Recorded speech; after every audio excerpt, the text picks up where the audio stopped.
utang budi yang akan diingat dan disyukuri oleh para pemenang untuk generasi mendatang. Kepala keluarga Ying yang tua berdiri, membungkuk dalam-dalam kepada Zhao Chen, dan berkata dengan sungguh-sungguh, Zhao Chen, keluarga Ying tidak akan pernah melupakan kebaikanmu yang luar biasa. Mulai hari ini, jika ada yang kau butuhkan dari keluarga Ying, atau apapun yang wanita tua ini butuhkan dariku, berikan saja perintah. Seluruh keluarga Ying pasti tidak akan menolak. Kau terlalu menyanjungku, leluhur. Zhao Chen buru-buru melangkah maju dan membantu kepala keluarga Ying berdiri, lalu berkata, namun, aku datang ke sini hari ini karena ada sesuatu yang ingin ku minta bantuanmu. Ada apa? Katakan padaku, tanya kepala keluarga Winning yang sudah tua. Begini, Zhao Chen bercerita kepada kepala keluarga Ying bagaimana ia dihantui oleh hantu setelah memanggilnya. Ying Ji berdiri di sampingnya, sesekali menambahkan satu atau dua kata. Beberapa menit kemudian, sang patriark tua dari para pemenang secara kasar mengetahui apa yang sedang terjadi. Tepat pada saat itu, hantu yang sebelumnya muncul di hadapan Zhao Chen dan Ying Ji muncul kembali dan membisikkan beberapa patah kata di telinga kepala keluarga Ying. Zhao Chen dan Ying Ji tidak tahu apa yang dikatakan roh hantu itu, tetapi mereka dapat melihat bahwa ekspresi kepala keluarga Ying berubah drastis setelah mendengar kata-katanya, dan dia bahkan berseru kaget, bagaimana ini mungkin? Ada apa? Zhao Chen dan Ying Ji bertanya hampir bersamaan. Mengambil napas dalam-dalam untuk menenangkan emosinya yang bergejolak, leluhur pemenang menatap Zhao Chen dan berkata dengan ekspresi serius, roh hantuku mengatakan kepadaku bahwa hantu perempuan yang menghantuimu sangat kuat, begitu kuatnya sehingga tidak dapat melihatnya dengan jelas. Apa? Ying Ji sangat terkejut. Roh hantu leluhurnya telah mencapai tingkat jiwa manusia. Fakta bahwa hantu perempuan yang menempel pada Zhao Chen tidak dapat melihat dengan jelas menunjukkan bahwa kekuatannya setidaknya satu tingkat lebih tinggi darinya. Mencapai alam hantu bumi atau bahkan roh surgawi. Bagaimana ini mungkin?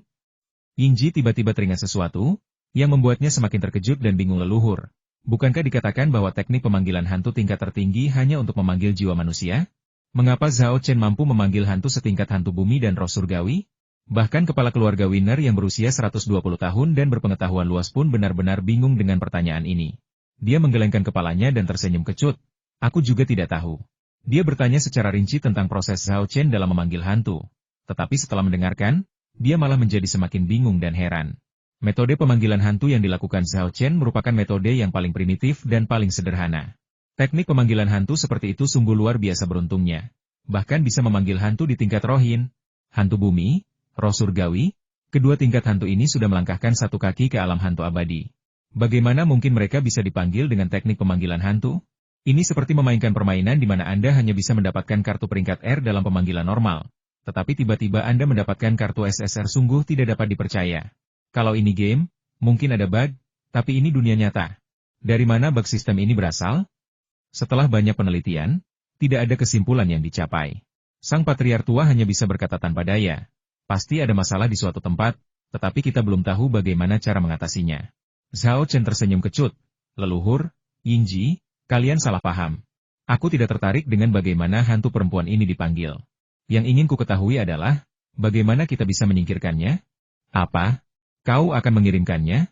Kepala keluarga Ying yang sudah tua, yang akhirnya berhasil tenang, kembali terkejut. Saking bersemangatnya, ia bahkan tak sengaja menggigit lidahnya saat berbicara, dan tersentak kesakitan. Ying Ji menatap leluhurnya dengan penuh simpati. Dia pernah mengalami keterkejutan serupa sebelumnya. Ya. Zhao Chen mengangguk, tampak serius. Meskipun hantu perempuan ini tidak memusuhiku dan tidak pernah menyakitiku, aku benar-benar tidak terbiasa dibuntuti hantu terus-menerus. Rasanya sangat canggung, jadi aku ingin segera menyingkirkannya. Ying Ji pernah bilang sebelumnya bahwa hantu ini menghantuiku terutama karena keinginannya yang belum terpenuhi. Tetapi aku tidak punya cara untuk berkomunikasi dengannya. Jadi aku ingin meminta leluhur untuk menanyakan apa yang diinginkannya dariku. Kepala keluarga tua dari keluarga pemenang itu membuka mulutnya lebar-lebar. Seolah-olah dia telah mendengar dongeng, dan ekspresinya sangat terkejut. Ia berusaha keras menenangkan diri, tetapi tak berhasil. Suaranya bergetar saat berkata, tahukah kau bahwa apa yang kau alami adalah mimpi yang menjadi kenyataan bagi seorang dukun? Ini hantu tingkat roh bumi atau surgawi. Fakta bahwa ia tampaknya tidak memiliki niat buruk terhadapmu berarti kau memiliki hubungan dengannya dan peluang besar untuk menerimanya sebagai roh. Hantu yang awalnya merupakan roh tingkat roh bumi atau surgawi hanya ada di zaman kuno ketika energi spiritual melimpah. Lalu apa yang kau lakukan? Kau sama sekali tidak menghargai kesempatan ini, dan kau malah ingin mengusir hantu ini? Apa aku benar, atau kau sudah gila? Kau tidak salah dengar, dan aku tidak gila. Zhao Chen merentangkan tangannya, berkata dengan nada tak berdaya, aku sama sekali tidak tertarik memelihara hantu. Lagi pula, Aku baru saja mendapatkan cacing gu yang lumayan, dan aku tidak punya waktu atau sumber daya untuk memelihara gu dan hantu secara bersamaan. Bisakah cacing gu dibandingkan dengan roh hantu? Terutama roh hantu setingkat hantu bumi dan roh surgawi, kata leluhur tua Ying dengan marah, dengan raut wajah kecewa. Yingji tiba-tiba menjadi tertarik.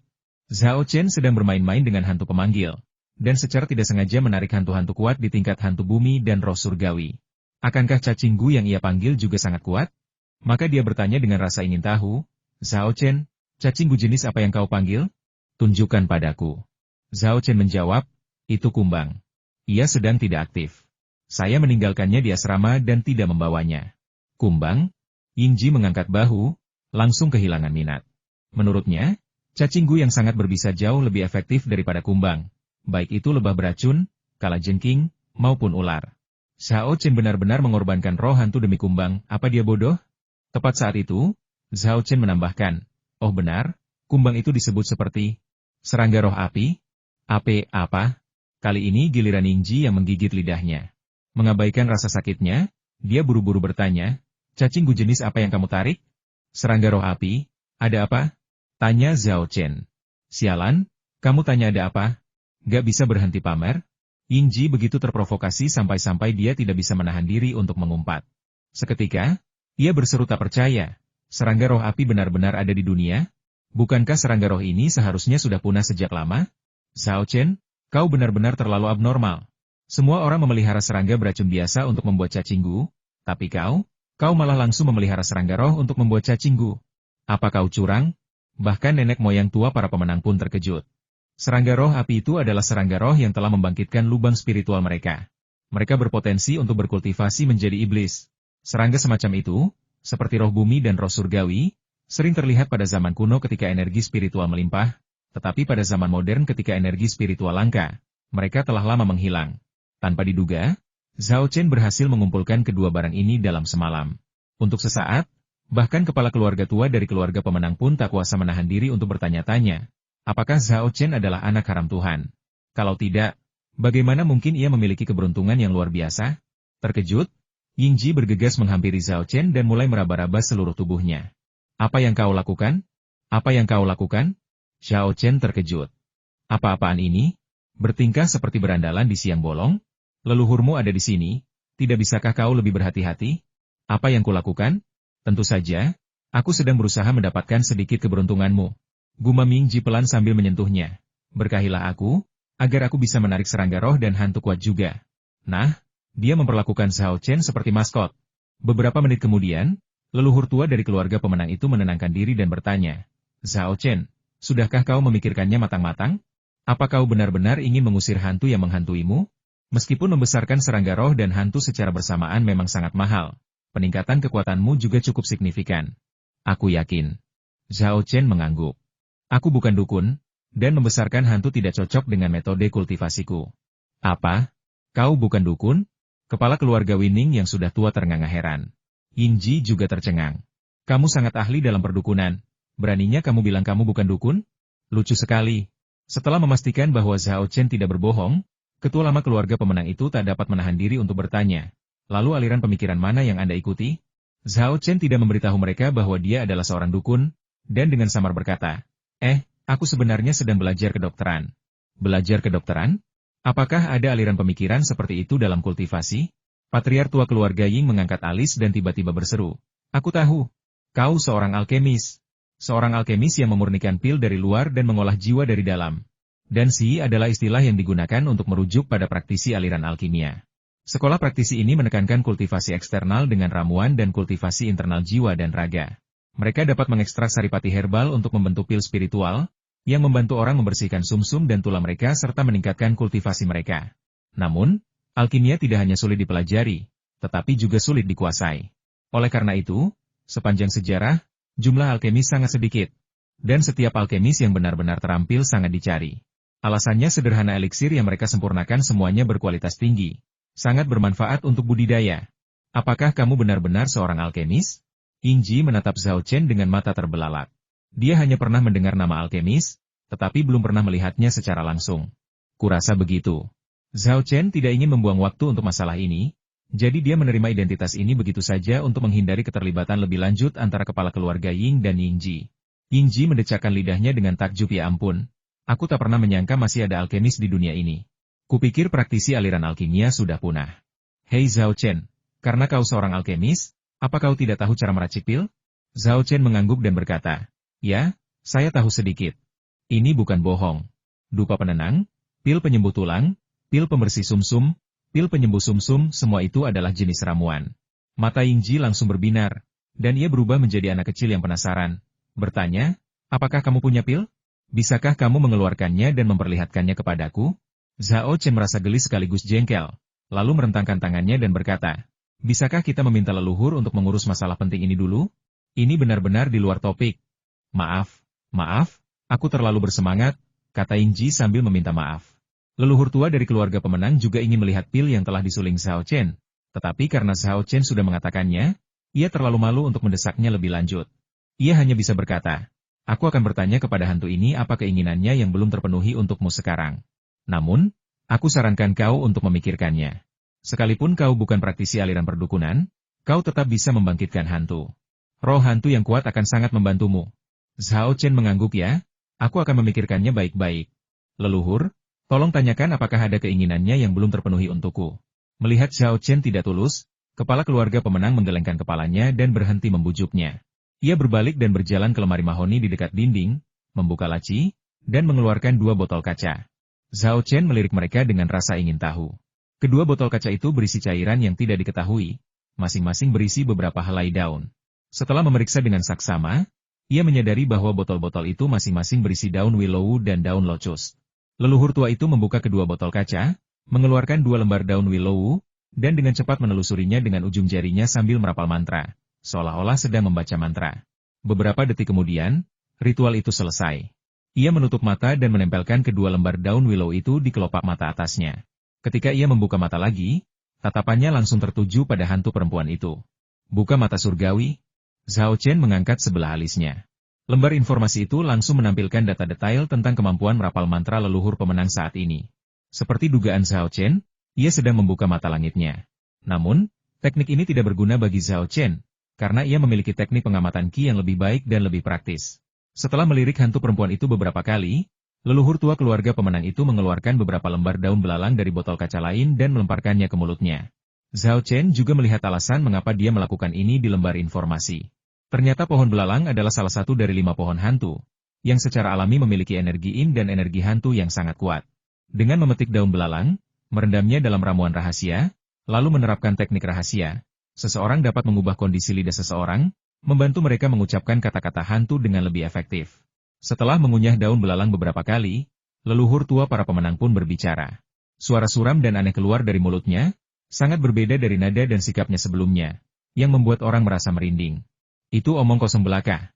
Setelah mendengar apa yang dikatakan leluhur pemenang, hantu perempuan itu mula-mula tertegun, kemudian secercah keterkejutan melintas di wajahnya, dan dia juga menggunakan nada dan sikap yang sama untuk mengucapkan serangkaian kata. Leluhur tua pemenang itu langsung malu, karena hantu perempuan itu berbicara terlalu banyak dan terlalu cepat, sehingga membuatnya sulit untuk mengerti. Dia harus menyela celoteh hantu perempuan itu yang tak henti-hentinya, sambil mengingatkannya, bicaralah pelan-pelan, jangan bicara terlalu cepat. Hantu perempuan itu tidak punya pilihan selain memperlambat bicaranya dan berkomunikasi dengan leluhur pemenang. Sementara itu, Zhao Chen pun tidak tinggal diam.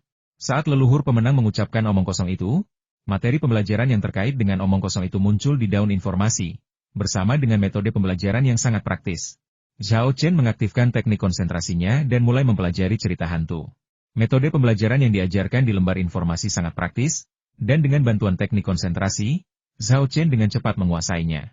Meskipun ia belum lancar berbicara omong kosong, percakapan sederhana tidak lagi menjadi masalah. Pada saat inilah Zhao Chen menyadari bahwa cerita hantu leluhur keluarga Ying tidak lancar. Ceritanya ragu-ragu dan mengandung banyak kesalahan. Komunikasinya dengan hantu perempuan itu pada dasarnya merupakan kombinasi tebakan dan deduksi.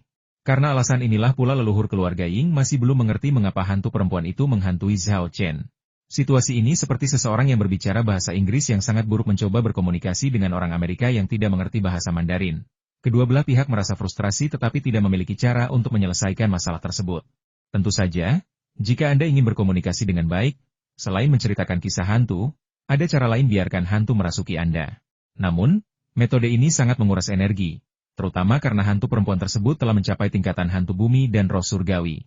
Konsumsi energi untuk merasukinya bahkan lebih besar, dan jika seseorang tidak berhati-hati, nyawanya akan hilang. Oleh karena itu, leluhur pemenang lebih memilih berkomunikasi dengan hantu dengan menebak dan menguraikan daripada sekadar mengadopsi metode mengundang hantu untuk merasukinya.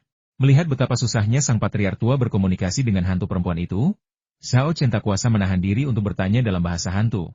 Siapa namamu? Kenapa kau menghantuiku? Kata-kata ini mengejutkan semua orang yang hadir. Semua orang di ruangan itu, baik manusia maupun hantu, berbalik dan menatap Zhao Chen dengan mata terbelalak. Apa yang kau katakan, apa itu omong kosong? Tanya Yingji dengan ragu. Zhao Chen beralih ke ucapan manusia dan mengangguk sambil berkata, ya, benar. Yingji terkejut, bukankah kamu bilang kamu tidak bisa berbicara cerita hantu? Zhao Chen menjawab, sebelumnya, saya benar-benar tidak tahu cara berbicara bahasa hantu. Saya baru mempelajarinya baru-baru ini dari percakapan antara leluhur dan hantu perempuan. Apa-apaan ini? Apa kau benar-benar manusia? Yingji yang sangat terkejut, kembali mengumpat. Di rumah, terutama di hadapan leluhurnya, ia selalu menjaga citranya agar tetap baik. Namun hari ini, gara-gara Zhao Chen, citranya berulang kali hancur. Sang patriark yang menang tidak menyalahkannya, karena dia juga ingin bersumpah. Kau benar-benar baru belajar bercerita hantu? Kau mempelajarinya hanya dengan mendengarkan percakapanku dengan hantu perempuan itu?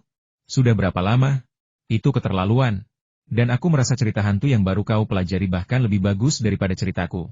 Tunggu, kau bercerita hantu tanpa mengunyah daun belalang? Serangkaian pertanyaan diajukan oleh patriark yang menang. Zhao Chen menjawab, saya baru saja mempelajari bahasa hantu dari percakapan Anda. Saya belum pernah mempelajari pengetahuan semacam ini sebelumnya. Soal mengunyah daun belalang, saya rasa Anda mengunyahnya untuk merangsang lidah agar bisa berbicara bahasa hantu. Namun, bahasa hantu yang diucapkan dengan cara ini terdengar sangat aneh, dan hantu harus menebak untuk memahaminya. Dalam pembelajaran saya menemukan bahwa Anda bisa berbicara bahasa hantu bahkan tanpa mengunyah daun belalang. Hanya saja, mengendalikan kekuatan lidah memang lebih sulit, tetapi pengucapannya jelas dan akurat, dan hantu dapat langsung memahaminya. Leluhur sang pemenang ternganga. Ia tahu bahwa level tertinggi penceritaan hantu adalah tanpa mengunyah daun belalang. Catatan rahasia yang diwariskan turun-temurun dari para pemenang dengan jelas menyatakan bahwa mengandalkan mengunyah daun belalang untuk menceritakan kisah hantu hanyalah permulaan. Untuk benar-benar menceritakan kisah hantu, seseorang harus menguasai teknik vokal khusus. Sayangnya, teknik itu telah lama hilang. Tapi sekarang, mendengarkan kata-kata Zhao Chen, sepertinya dia tahu teknik ini? Tidak. Lebih tepatnya, dia pasti menciptakan teknik ini sendiri hanya dalam beberapa menit. Sungguh luar biasa. Para pemenang lama telah menghabiskan banyak generasi dan ribuan tahun mencoba menemukan sebuah teknik, dan Zhao Chen tiba-tiba menemukan semuanya sekaligus. Saya pernah melihat sapi sebelumnya, tetapi saya belum pernah melihat yang sehebat ini. Kalau saja dia tidak mendengar sendiri omong kosong Zhao Chen, kepala keluarga Ying yang tua itu pasti akan sulit mempercayai bahwa itu benar. Aku menarik napas dalam-dalam dan mencoba menenangkan diri. Sejujurnya, tuan tua dari keluarga pemenang itu tampak lebih terkejut dan gembira hari ini dibanding dengan gabungan perasaannya selama setahun terakhir. Namun, ia bertindak terlalu cepat. Apa yang dikatakan Zhao Chen selanjutnya semakin mengejutkan dan membuatnya semakin bersemangat. Lebih lanjut, melalui percakapanmu dengan hantu perempuan ini, aku menemukan bahwa meskipun bahasa hantu itu samar, sebenarnya tidak rumit.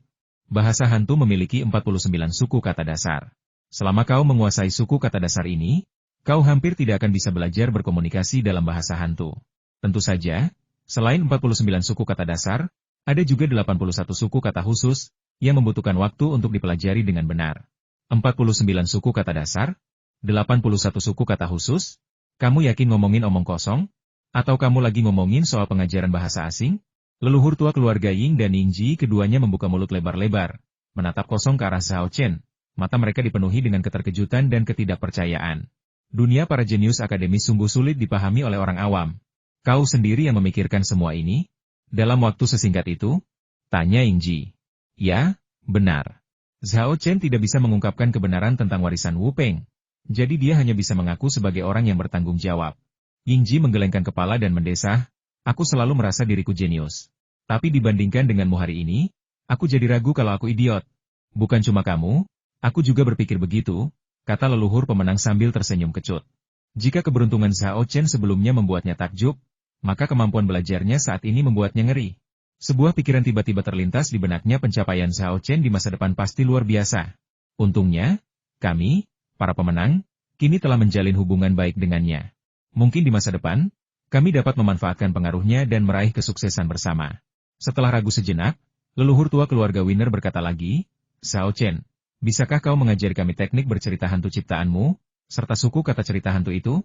Tentu saja, kami tidak akan membiarkanmu mengajari kami dengan cuma-cuma. Aku punya beberapa artefak sihir yang cukup bagus di sini. Kalau kau melihat ada yang menarik perhatianmu, ambil saja. Sambil berbicara, kepala keluarga tua pemenang itu pergi ke lemari mahoni lagi untuk menarik laci dan mengambil sesuatu. Zhao Chen berkata, karena leluhur sudah bicara, tentu saja aku tidak akan menolak. Tapi senjata ajaib itu tidak diperlukan. Aku punya permintaan yang kuharap leluhur akan kabulkan. Sang patriar tua berhenti dan berbalik, lalu berkata, apa permintaanmu? Bicaralah. Zhao Chen menjawab, saya ingin mengunjungi perpustakaan keluarga Anda. Menurut Zhao Chen, artefak sihir lebih mudah digunakan jika dibuat sendiri. Lagi pula, pengetahuan lebih penting daripada artefak sihir. Apalagi sekarang, informasi tentang kultivasi, mantra, dan jimat di daun informasi sangat terbatas. Meskipun ia tahu ini karena ia masih di tahap paling dasar, dan daun informasi tidak ingin ia terganggu dan memengaruhi kultivasinya. Sehingga sebagian besar isinya terkunci, ia tetap ingin mempelajari lebih lanjut tentang kultivasi agar ia tidak merasa tidak berdaya saat dibutuhkan.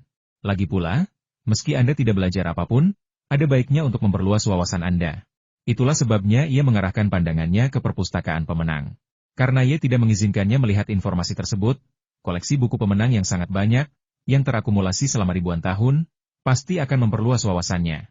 Ini, kepala keluarga yang ragu sejenak, lalu tersenyum kecut, perpustakaan keluarga kami hanya terbuka untuk anggota klaning, dan sudah seperti ini selama ribuan tahun. Tak seorang pun orang luar pernah memasukinya. Melihatnya seperti ini, Zhao Chen menambahkan, saya hanya akan berada di perpustakaan selama 1 jam. Mendengar ini, sang patriar pemenang tidak lagi ragu dan mengangguk setuju baiklah. Saya setuju. Dalam benaknya, buku-buku di perpustakaan itu luas dan banyak. Bahkan dengan kemampuan belajar Zhao Chen yang luar biasa, ia mustahil mempelajari apapun dalam 1 jam. Namun, ia tak pernah menyangka Zhao Chen memiliki warisan Wu Peng dan daun informasi sebuah kode curang yang ampuh. Zhao Chen bahkan tak perlu melihat buku-buku di perpustakaan. Ia cukup mengambil satu, membolak-baliknya, dan catatan detailnya akan muncul di daun informasi. Dan itu adalah versi yang telah direvisi dan disempurnakan. Setelah berhadapan dengan leluhur pemenang dan pemenang Ji, Zhao Chen berbalik dan memfokuskan pandangannya kembali pada hantu perempuan itu. Tanpa diminta, hantu perempuan itu menjawab, nama keluargaku Zeng, dan namaku Zeng Rui. Aku mengikutimu karena kau punya aura yang kusuka. Perkataan Zeng Rui mengejutkan Zhao Chen. Maksudmu aku punya aroma yang kamu suka? Aku mandi setiap hari, oke? Lagi pula, kenapa yang kamu bilang kedengaran begitu jorok? Setelah tersenyum kecut, Zhao Chen berkata, aura? Aura apa? Lupakan saja, itu tidak penting. Katakan padaku, keinginan apa yang belum terpenuhi yang ingin kau bantu penuhi? Zeng Rui menggelengkan kepalanya, aku tidak tahu keinginan apalagi yang belum terpenuhi. Aku hanya ingin tetap di sisimu. Zhao Chen benar-benar tercengang. Apa-apaan ini? Kenapa kamu gak ikuti naskahnya? Kamu bikin aku malu banget, tahu? Sang patriar tua tiba-tiba menyela. Bertanya, Zeng Rui? Nama itu terdengar familiar. Apakah kamu dari kota Yanghua? Apakah kamu seorang dokter saat masih hidup? Zeng Rui mengangguk dan berkata, ya. Yanghua Ren, dokter wanita, Zeng Rui. Zhao Chen juga ingat bahwa ini adalah seorang dokter wanita terkenal yang telah meninggalkan reputasi besar dalam sejarah pengobatan tradisional Tiongkok.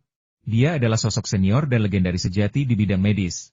Hanya ada sedikit dokter wanita di zaman kuno, dan lebih sedikit lagi yang mampu meninggalkan jejak dalam sejarah. Zeng Rui adalah salah satu dari sedikit orang itu. Ia hidup di awal dinasti Qing dan lahir dalam keluarga terpelajar. Semasa kecil, ia melihat banyak orang menderita penyakit dan merasa iba. Ia juga membenci para dokter yang tidak kompeten yang mengacaukan segalanya dan mencelakai nyawa orang. Maka, ia mengabdikan dirinya untuk mempelajari ilmu kedokteran, menguasai ilmu pengetahuan kuno dan modern. Akhirnya, melalui belajar otodidak, ia menjadi seorang dokter terkenal. Ia tidak hanya mengobati penyakit dan meringankan penderitaan orang-orang, tetapi juga menuliskan semua ilmunya dalam buku-buku, yang masih beredar hingga saat ini. Zhao Chen tidak pernah menyangka bahwa hantu yang dipanggilnya ternyata adalah dokter senior ini. Tak heran jika ia memiliki kemampuan memakan persembahan kemenyan. Ia menyembuhkan banyak orang semasa hidupnya. Dan setelah kematiannya, orang-orang membangun sebuah kuil untuk menghormatinya sebagai ungkapan rasa terima kasih dan mengenangnya. Bahkan hingga kini, di kota Yanghua, masih ada sebuah kuil yang didedikasikan untuknya. Namun, kuil tersebut kini telah rusak, dan tidak ada lagi yang datang ke sana untuk mempersembahkan dupa. Zhao Chen tiba-tiba mengerti mengapa Zheng Rui mengatakan ia tertarik pada auranya. Itu karena mereka berdua adalah dokter, berbagi hati yang didedikasikan untuk menyembuhkan dan menyelamatkan nyawa. Tentu saja, penjelasan yang lebih masuk akal adalah pengaruh praktik dukunnya sendiri. Leluhur tua keluarga Ying juga mengetahui identitas Zheng Rui saat ini, dan menceritakannya kepada Ying Ji. Ying Ji terkejut. Ia teringat masa kecilnya bermain dengan teman-temannya di kuil Zheng Rui yang sudah bobrok. Ia tak pernah menyangka akan bertemu pemilik kuil itu hari ini. Di saat yang sama, dia juga sangat iri. Ya ampun, ini tokoh sejarah bukan, hantu sejarah. Kalau kamu bisa menjadikan hantu seperti itu sebagai rohmu, bukan hanya kekuatanmu yang akan bertambah, tapi juga gengsimu akan meningkat.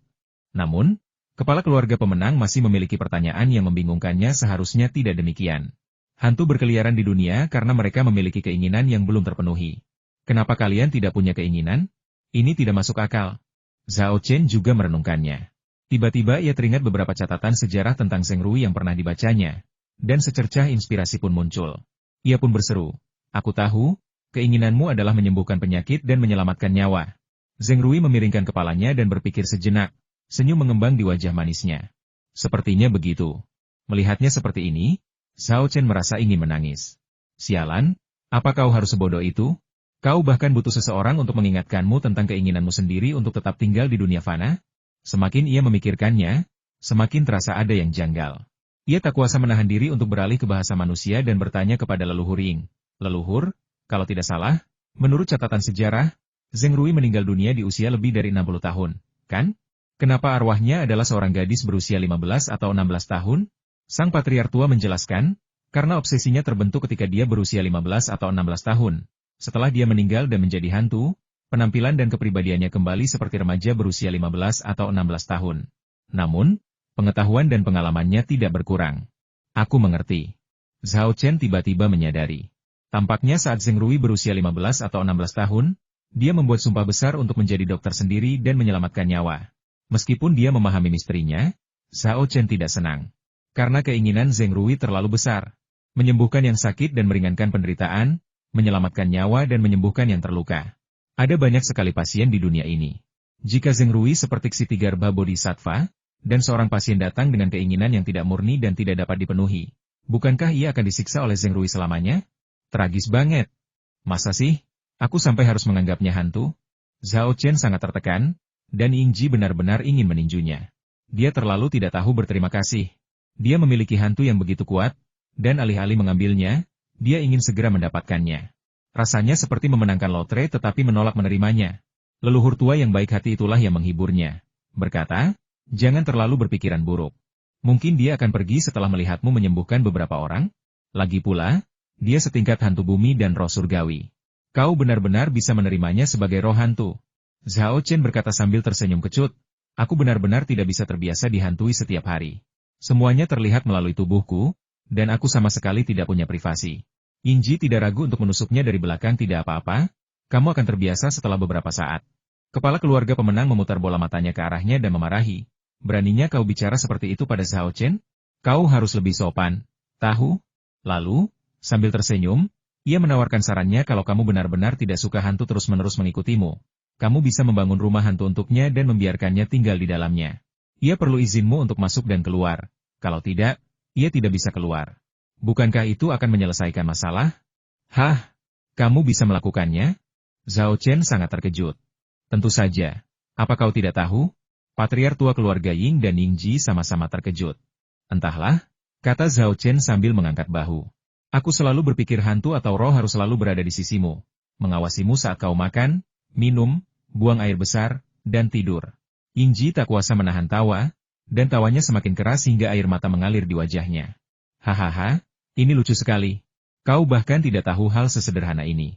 Hei, katakan padaku, apakah ini alasanmu menolak hantu? Tebakannya benar. Zhao Chen memang keliru percaya bahwa memiliki roh hantu berarti kehilangan privasinya. Itulah sebabnya ia menolak menerima roh hantu itu. Bayangkan saja, kalau hantu selalu ada di sekitar kita dan tidak pernah meninggalkan kita, tentu itu akan sangat mengerikan. Saat kamu buang air besar, hantu akan menyemangatimu. Saat kamu menjemput gadis, hantu akan memberi nasihat.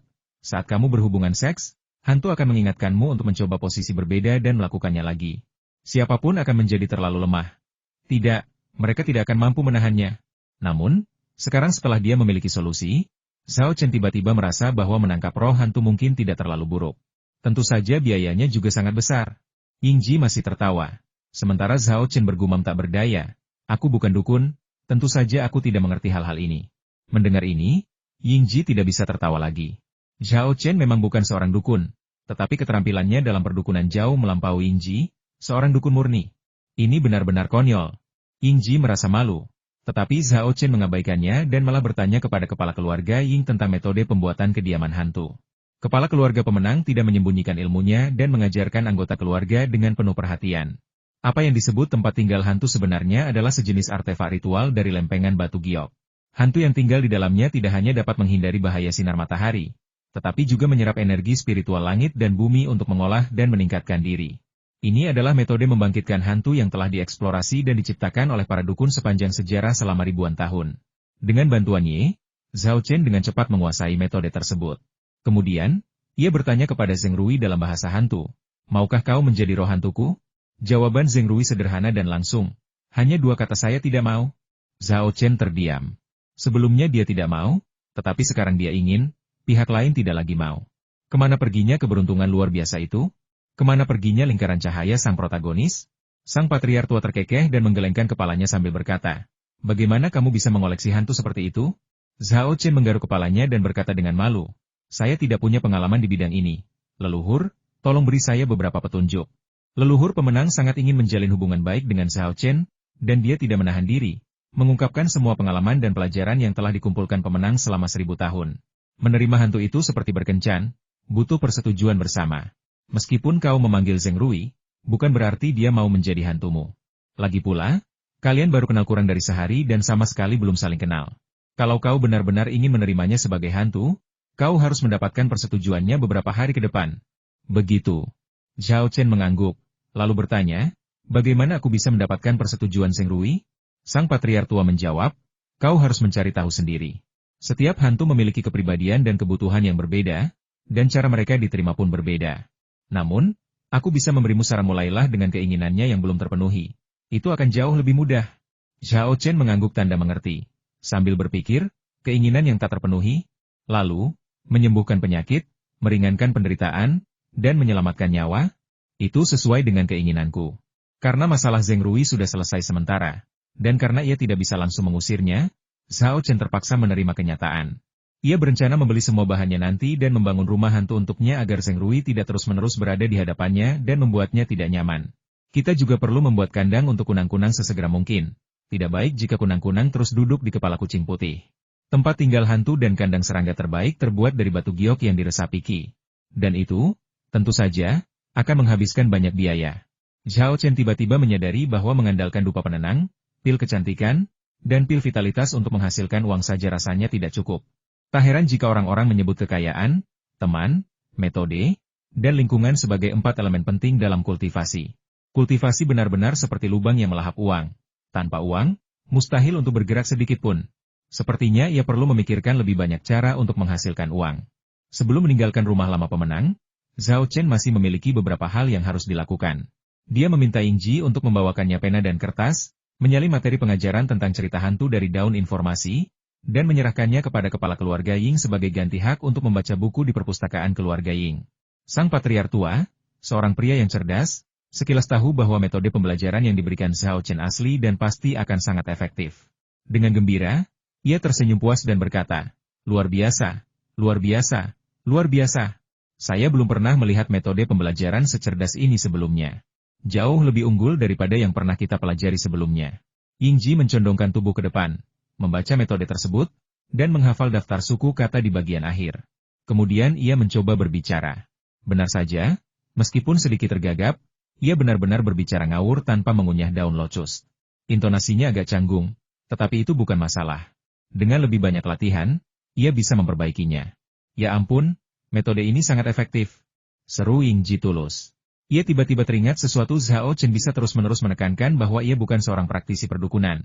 Padahal ia telah berhasil melakukan begitu banyak hal yang bahkan ia, seorang jenius perdukunan, tak mampu tandingi, sambil mengaku sebagai seorang amatir. Jadi, seberapa terampilkah Zhao Chen dalam profesi utamanya sebagai pembuat pil? Yingji buru-buru meraih Zhao Chen dan bertanya, bukankah kau bilang akan menunjukkan pil yang kau buat setelah urusanmu selesai? Di mana pil-pil itu? Cepat tunjukkan pada kami. Tepat saat kepala keluarga pemenang hendak membawa Zhao Chen ke perpustakaan, dia berhenti setelah mendengar ini dan menatap Zhao Chen dengan penuh harap. Reaksi kedua orang itu memberi Zhao Chen kilasan inspirasi, dan dia menemukan cara lain untuk menghasilkan uang. Para pemenangnya adalah keluarga penyihir yang telah berdiri selama lebih dari 1000 tahun. Kekayaan mereka jauh melampaui apa yang bisa dibandingkan dengan orang biasa. Jika ramuan yang saya miliki bisa memuaskan mereka, bukankah saya akan kaya raya? Zhao Chen segera mulai mempertimbangkan obat mana yang akan diminum. Pil penguat tulang, sup pengaktif darah, kedua metode ini jelas tidak cocok. Para pemenang mempraktikkan perdukunan, mengikuti jalur yang mirip dengan penyihir dan warlock dalam game daring. Meskipun mereka juga mempraktikkan pembersihan urat dan sumsum tulang, mereka sebenarnya tidak terlalu menekankan latihan fisik. Pil pemurnian tulang dan sup pengaktif darah mungkin cocok untuk seniman bela diri seperti Lu Qing, atau Hao Li yang juga berlatih bela diri, tetapi para pemenang jelas tidak akan menghargainya. Dupa yang menenangkan? Ini cukup bagus. Dupa ini memiliki efek menenangkan dan meningkatkan konsentrasi, yang sangat berguna bagi para dukun. Dupa ini dapat digunakan dalam berbagai aspek, seperti kultivasi, merapal mantra, dan membangkitkan hantu dan roh. Selain itu, dilihat dari reaksi Zheng Rui sebelumnya, dupa penenang ini seharusnya juga memiliki beberapa efek menguntungkan bagi hantu. Mengenai pil pemurnian sumsum yang sedang diminum Zhao Chen, pasti akan bermanfaat bagi Yingjia, tetapi ia belum berencana menjualnya untuk saat ini. Namun, pil pembersih sumsum layak dijual. Pil ini cukup efektif bagi mereka yang ingin menembus alam pembersih sumsum, dan ia yakin Yingjia akan membutuhkannya. Dalam sekejap mata, Zhao Chen mengambil keputusan dan berkata sambil tersenyum, baiklah, karena kau ingin melihat, maka aku akan mempermalukan diriku sendiri. Sambil berbicara, dia mengeluarkan dupa penenang dan pil pemurni sumsum dari cincin penyimpanannya. Melihat Zhao Chen mengeluarkan sebuah kotak dan botol obat dari udara, kepala keluarga Ying mengangkat sebelah alisnya, dan Yingji berseru kaget, dari mana kamu mendapatkan barang-barang ini? Ada di dalam cincin penyimpanan. Zhao Chen menggoyangkan cincin giok di tangannya. Ini adalah artefak sihir spasial? Kali ini, bukan hanya Yingji, bahkan kepala keluarga Ying pun tak bisa tenang. Keduanya bergegas ke sisi Zhao Chen, meraih tangannya, dan dengan hati-hati mengamati cincin giok yang tampak tak mencolok itu, mata mereka dipenuhi keterkejutan dan rasa iri. Apa? Kamu tidak punya artefak ajaib seperti itu? Tanya Zhao Chen, agak terkejut. Cincin penyimpanan adalah salah satu artefak magis paling awal yang diaktifkan di daun informasi, dan material serta proses pembuatannya tidak terlalu rumit. Lagi pula, cincin itu tidak memiliki kegunaan lain selain menyimpan barang, jadi dia selalu menganggapnya biasa saja. Baru sekarang, melihat reaksi Yingji dan kepala keluarga Ying, dia menyadari bahwa dia mungkin salah. Yingji tersenyum pahit dan berkata, metode pembuatan artefak sihir spasial telah hilang selama lebih dari 1000 tahun. Meskipun beberapa artefak sihir spasial masih ada di dunia saat ini, semuanya merupakan peninggalan zaman kuno, sangat langka, dan dihargai sebagai pusaka keluarga. Artefak-artefak itu tidak hanya tidak dijual, tetapi orang-orang bahkan tidak diizinkan untuk meliriknya. Keluarga Ying kami selalu menginginkan harta karun seperti itu, tetapi sayangnya, kami tidak dapat membelinya. Zhao Chen kemudian menyadari bahwa cincin penyimpanan itu sebenarnya adalah harta yang sangat langka. Sebuah pikiran terlintas di benaknya, dan ia bertanya, apakah kamu menginginkan cincin penyimpanan? Apa? Kau bersedia menjual? Tanya kepala keluarga Ying dan Yingji serempak, wajah mereka dipenuhi keterkejutan dan ketidakpercayaan.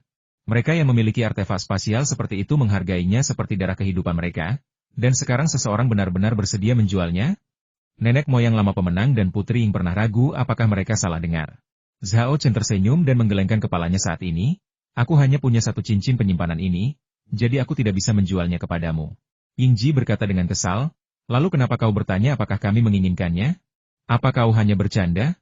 Namun, sang patriark tua dengan tajam menangkap kata kunci dalam kata-kata Zhao Chen apa maksudmu dengan, sementara? Tahukah kamu di mana terdapat lebih banyak cincin penyimpanan, dan di mana kamu bisa mendapatkannya? Leluhur, apa yang kau katakan? Rasanya aku ingin mencuri sesuatu. Zhao Chen terkekeh dan berhenti berbasa-basi, lalu berkata terus terang, begini, kalau kau mau cincin penyimpanan, aku bisa membuatnya untukmu.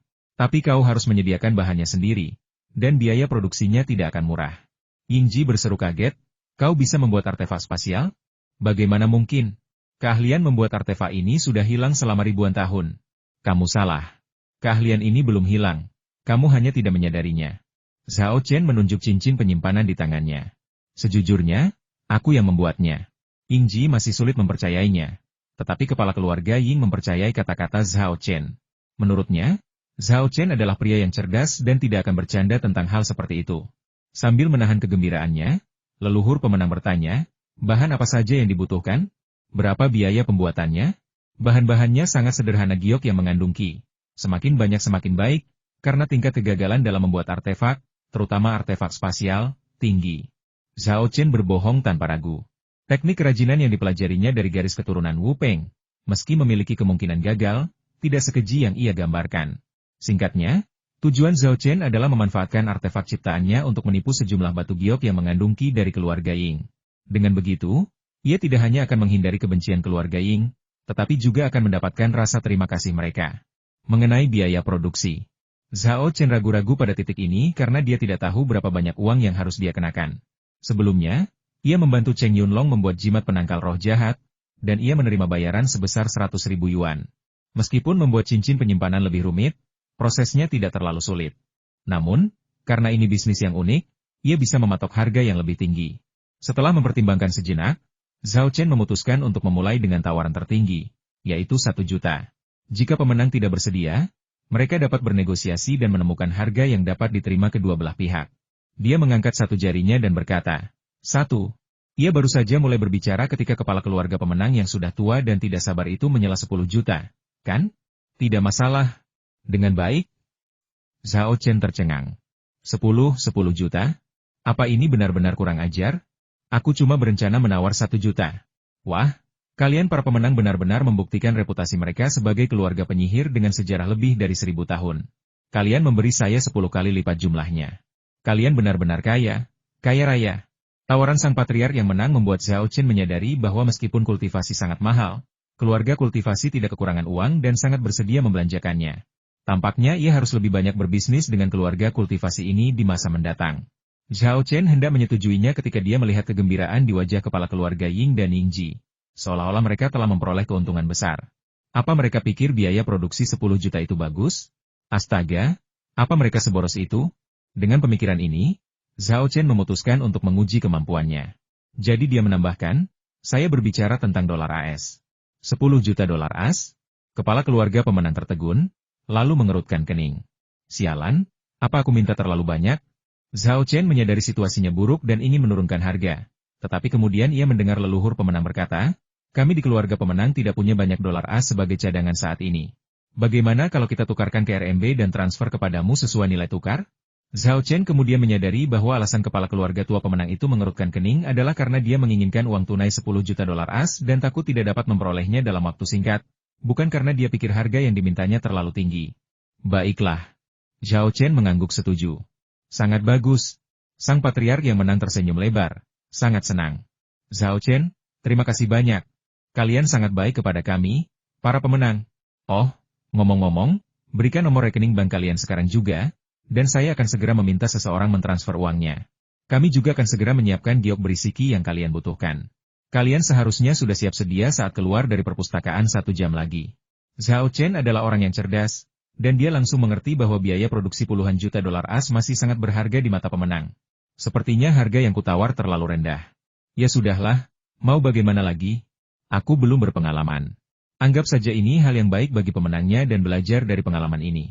Setelah dipikir-pikir lagi, pemenangnya sebenarnya membuat kesepakatan bagus dengan menghabiskan puluhan juta untuk membeli cincin penyimpanan. Puluhan juta mungkin tampak banyak bagi Zhao Chen, tetapi bagi keluarga bangsawan dengan warisan berusia 1000 tahun dan investasi di seluruh dunia, itu hanyalah harga sebuah mobil super. Namun, sehebat apapun supercar, di mata para kultivator, ia tak lebih dari sekadar mainan. Bagaimana bisa dibandingkan dengan artefak magis seperti cincin penyimpanan? Terlebih lagi, bagi para dukun, memiliki cincin penyimpanan memungkinkan mereka membawa banyak alat merapal mantra. Dalam arti tertentu, cincin penyimpanan juga dapat meningkatkan kekuatan tempur mereka. Jadi jangankan puluhan juta, kalau lebih dari itu, pemenangnya pun rela menyerahkannya. Setelah tenang, Zhao Chen memberikan nomor rekening bank kepada kepala keluarga Ying, yang kemudian segera mengatur agar anggota klan mentransfer uang. Tidak lama kemudian, uang muka 10 juta yuan tiba di rekening. Sang patriark tua tersenyum dan berkata, saya akan memberi Anda uang muka 10 juta yuan terlebih dahulu. Setelah Anda selesai membuat cincin penyimpanan, kami akan segera membayar sisanya. Zhao Chen tentu saja tidak keberatan dengan pengaturan ini. Setelah menyelesaikan masalah cincin penyimpanan, Kepala keluarga Ying dan Yingji akhirnya mengalihkan perhatian mereka ke kotak kayu dan botol porselen yang telah dikeluarkan Zhao Chen dan diletakkan di atas meja. Yingji melangkah maju, membuka kotak kayu itu, dan terkejut saat melihat dupa di dalamnya. Hah, bukankah ini dupa yang menenangkan? Akhir-akhir ini, dupa yang menenangkan menjadi sangat populer di Chengdu. Yingjia telah mendapatkan beberapa kotak melalui berbagai cara. Yingji pernah menggunakannya sebelumnya, jadi ia langsung mengenalinya. Dia wanita yang cerdas dan langsung mengerti dupa penenang itu urusanmu? Lalu pil kecantikan dan pil peningkat stamina itu, apa itu juga urusanmu? Benar. Zhao Chen mengangguk. Sudah kuduga. Bagaimana mungkin 3 suplemen kesehatan dengan efek luar biasa seperti itu tiba-tiba muncul? Ternyata kaulah pelakunya. Pantas saja. Yingji memasang ekspresi aku mengerti. Dalam pandangannya, Zhao Chen adalah seorang praktisi aliran alkimia, jadi menghasilkan beberapa obat yang sangat efektif akan menjadi hal yang mudah baginya. Namun, ia segera mengerutkan kening lagi. Aku pernah menggunakan dupa penenang sebelumnya. Meskipun bisa menenangkan pikiran dan memperbaiki kondisi seseorang, itu saja. Sepertinya tidak terlalu membantu kultivasi, ya? Zhao Chen terkekeh dan berkata dengan percaya diri. Kamu menggunakan dupa penenang biasa, tapi yang kubuat ini adalah produk spesial. Perbedaan efeknya sangat besar, tak ada bandingannya. Dupa penenang yang dijual di pasaran terbuat dari tanaman obat biasa. Namun, kotak dupa penenang ini dibuat oleh Zhao Chen dari tanaman obat yang dibudidayakan menggunakan teknik turun-temurun Wu Peng di kebun obat herbal Tiongkok. Di bawah pengaruh dan katalisis susunan ajaib, khasiat obat dari tanaman herbal tersebut sebanding dengan tanaman herbal liar yang telah tumbuh selama puluhan tahun. Dupa penenang yang dibuat darinya tentu saja tidak sebanding dengan dupa penenang biasa. Namun, Yingji tidak menyadari keadaan ini, dan dia bertanya dengan ragu, benarkah? Zhao Chen tersenyum, tidak repot-repot menjelaskan, dan langsung mengeluarkan dupa yang menenangkan dari kotak dan menyalakannya. Asap mengepul perlahan, berubah menjadi wangi menyegarkan yang langsung memenuhi seluruh ruangan. Hah! Mencium aromanya dan merasakan perubahan yang ditimbulkannya, Yingji terkejut. Seperti dikatakan Zhao Chen, dupa penenang ini memiliki aroma dan fungsi yang sama seperti yang pernah dia gunakan sebelumnya. Tetapi efeknya berkali-kali lipat lebih baik. Di bawah pengaruh aroma tersebut, Yingji dengan mudah memasuki kondisi penyerapan spiritual. Kondisi inilah yang paling diinginkan para dukun selama kultivasi mereka. Dalam kondisi ini, efektivitas kultivasi mereka meningkat pesat. Lebih lanjut, Yingji menemukan bahwa aroma ini tidak hanya membantu kultivasinya sendiri, tetapi juga bermanfaat bagi hantu dan bahkan cacinggu. Roh hantunya telah menyerbu ke depan dengan rakus melahap aroma itu begitu muncul. Meskipun roh hantu ini jauh lebih lemah dalam mengonsumsi kembang api dibandingkan Seng Rui, dan hanya berhasil mengonsumsi sebagian kecil, ia tetap mendapatkan manfaat besar, karena luka yang dideritanya akibat Zhao Chen telah pulih secara signifikan. Selain itu, seekor ular gu yang baru saja dimurnikan Yingji tetapi belum sepenuhnya dijinakkan juga menjadi jauh lebih jinak di bawah pengaruh wewangian ini, dan bahkan melepaskan sinyal kesetiaan padanya. Bukan hanya Yingji saja yang terkejut, tetapi leluhur Ying yang berpengetahuan dan berpengalaman juga tercengang. Matanya terbelalak, wajahnya dipenuhi ketidakpercayaan. Karena dia jelas merasakan bahwa, di bawah pengaruh wewangian ini, percikan inspirasi telah muncul dalam pikirannya. Dia tahu ini bukan sekadar inspirasi biasa, tetapi peluang terobosan. Jika dia dapat memanfaatkan momen inspirasi ini, dia dapat menerobos belenggu bertahun-tahun dan memasuki dunia baru yang telah diimpikannya. Karena gembiranya, bapak tua itu bahkan tidak menanyakan harganya dan langsung berkata, kami ambil dupa ini, 800.000 sekotak, sebanyak yang kamu punya. Setelah memikirkannya, Zhao Chen menyadari bahwa harga 800.000 yuan per kotak cukup bagus, 80 kali lebih tinggi daripada harga dupa penenang biasa. Meskipun ia menggunakan herba obat yang lebih baik, ia tetap meraup untung besar karena ia menanam sendiri semua herba tersebut tanpa mengeluarkan uang sepeser pun. Lagi pula, herba yang digunakan untuk membuat dupa penenang tidaklah langka atau mahal. Bahkan jika sudah tua, harganya tidak akan setinggi ginseng. Oleh karena itu, Zhao Chen sangat puas dengan harga ini. Untuk saat ini, aku bisa memberimu 20 kotak, karena aku perlu menyimpan sebagian untuk keperluanku sendiri. Zhao Chen membuka cincin penyimpanannya dan mengeluarkan 20 kotak dupa spirit yang dibuat khusus, lalu meletakkannya di atas meja. Hanya 20 kotak? Leluhur pemenang agak kecewa, tetapi ada yang lebih baik daripada tidak sama sekali. Ia segera mentransfer 16 juta lagi ke rekening Ban Zhao Chen, sambil berpesan, jika kau membuat dupa penenang ini lagi, beritahu kami. Kami, para pemenang, akan mengambil sebanyak yang kau punya. Dupa yang diformulasikan secara khusus ini praktis merupakan kode curang bagi para dukun dan praktisi. Saking senangnya, sang patriar tua tak kuasa menahan diri untuk mendesah dalam hati. Ah, andai saja aku punya dupa berharga ini saat masih muda. Dengan begitu, tingkat kultivasiku setidaknya akan jauh lebih tinggi. Yingji meraih 2 kotak dupa penenang dan mendekapnya erat-erat di dadanya, enggan melepaskannya. Di saat yang sama, tatapannya terus tertuju pada botol berisi pil pembersih sumsum tulang, dan ia bertanya dengan rasa ingin tahu, pil apa yang ada di dalam botol ini? Apa efeknya? Zhao Chen menjelaskan, ini berisi pil pembersih sumsum tulang. Pil ini hanya memiliki satu efek memungkinkan seseorang yang berada di puncak tahap transformasi tendon untuk menembus ke tahap pembersih sumsum tulang dalam satu gerakan setelah meminumnya. Apa katamu? Pil ini bisa membuat seseorang di puncak tahap Yi Jin menembus tahap 11 Sui? Leluhur pemenang sangat terkejut. Benar sekali. Zhao Chen mengangguk. Mulut Yingji ternganga, dan dia berkata dengan tak percaya. Ini tidak mungkin, kan? Transisi dari Yi Jin ke 11 Sui adalah rintangan pertama yang dihadapi setelah memulai jalur kultivasi. Namun, rintangan inilah yang membuat banyak orang tetap berada di luar. Ada pepatah di dunia kultivasi mudah mengganti urat dan otot, tetapi sulit mencuci sumsum. Ambang batas antara mengganti urat dan otot dengan mencuci sumsum bahkan diibaratkan sebagai gerbang naga, yang berarti bahwa hanya setelah melewati ambang batas ini seseorang dapat dianggap telah benar-benar memulai jalur kultivasi. Jika tidak, seseorang hanya mengintip dari luar. Bukan berarti menerobos dari Yi Jin ke 11 Sui adalah yang tersulit. Malah, setiap terobosan berikutnya bahkan lebih sulit. Namun, ambang batas inilah yang paling banyak menghentikan orang. Ambil contoh keluarga Ying. Di seluruh klan mereka, siapapun yang memiliki sedikit bakat telah berkultivasi sejak kecil.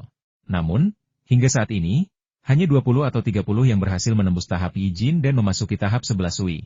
Di antara generasi muda, hanya ada Yingji.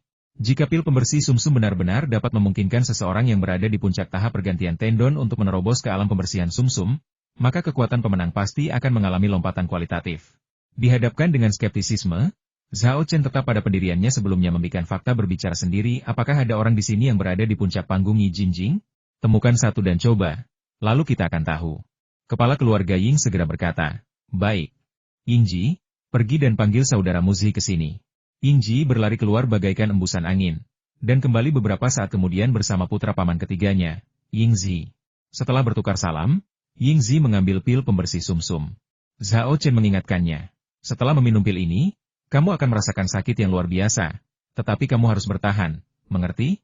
Yingzi menjawab, saya tahu, ini adalah proses yang diperlukan dari terobosan Yi Jinjing menuju 11 Sui Jing. Zhao Chen mengangguk baiklah, baguslah kau tahu. Minum obatmu. Yingzi menelan pil pembersih sumsum tulang, duduk bersila, dan efek obat yang kuat segera terasa, mendorongnya menuju alam pembersih sumsum tulang. Menerobos tingkat kultivasi membutuhkan waktu, dan Zhao Chen tidak ingin menunggu di sini dengan santai. Jadi dia berkata, leluhur, bawa aku ke perpustakaan. Setelah mempertimbangkan sejenak, kepala keluarga Ying yang tua itu memberi instruksi kepada Yingji, bawa Zhao Chen ke perpustakaan, dan aku akan tinggal di sini untuk melindungi saudaramu, Zi. Ya, jawab Yingji. Lalu pergi bersama Zhao Chen, diikuti Zheng Rui di belakang. Pintu bangunan kecil itu berderit menutup dengan sendirinya. Di tengah kegelapan malam, mata tetua keluarga Ying tampak sangat cerah. Ia berbisik, Pak Hou, apa pendapatmu tentang Zhao Chen ini? Pemuda yang sangat aneh, jawab arwahnya. Dari pengamatanku, kekuatannya mungkin berada di tahap tengah alam pembersihan sumsum, tidak terlalu tinggi. Namun, pengetahuannya luar biasa luas dan luar biasa. Aku menyimpulkan pasti ada sekte kultivasi yang sangat kuat di belakangnya. Dia pasti penerus atau pelindung sekte ini yang dikultivasikan dengan cermat. Kalau tidak, mustahil baginya untuk belajar sebanyak itu. Aku juga berpikir begitu. Leluhur pemenang mengangguk, ekspresinya serius. Kita hanya bisa berteman dengan orang seperti itu, jangan menjadikannya musuh. Kalau tidak, keluarga pemenang, yang telah diwariskan selama ribuan tahun, pasti akan menghadapi bencana besar. Zhao Chen tidak menyadari bahwa dirinya telah dikira oleh leluhur pemenang sebagai penerus yang sedang dipersiapkan dengan hati-hati oleh sekte kultivasi besar. Kalau dia mendengar hal ini, dia pasti akan menggelengkan kepala dan tertawa. Penerus dari garis keturunan utama praktik spiritual, identitas ini terdengar mengesankan, tetapi tidak ada apa-apanya dibandingkan dengan pewaris jalur dukun. Sehebat atau sedalam apapun sekte kultivasi besar ini, dapatkah ia dibandingkan dengan Wu Peng, perwakilan Dao Surgawi, yang hanya selangkah lagi menjadi orang suci? Sungguh lelucon. Apa yang Zhao Chen terima adalah ajaran sejati Wu Peng. Jika ia mau, ia bisa menciptakan sekte kultivasinya sendiri yang agung dan akan berdiri kokoh di dunia. Leluhur pemenang dan roh hantunya mengira mereka telah mengetahui latar belakang dan detail Zhao Chen, tetapi mereka tidak tahu bahwa mereka telah sangat meremehkan Zhao Chen, latar belakangnya, dan pencapaiannya di masa depan. Dipimpin oleh Yingji, Zhao Chen menjelajahi halaman dan rumah-rumah, melewati banyak paviliun dan taman di sepanjang jalan. Ia menemukan bahwa kediaman lama keluarga Ying tidak hanya mencakup area yang sangat luas, tetapi juga dirancang oleh seorang ahli. Paviliun, bunga, tanaman, dan lanskap di dalamnya terintegrasi dengan sempurna, membentuk formasi berskala besar.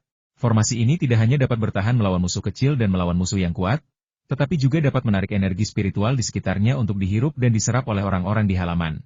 Bahkan orang biasa pun dapat merasa segar dan sehat setelah tinggal di halaman ini selama beberapa waktu. Sungguh formasi yang menakjubkan.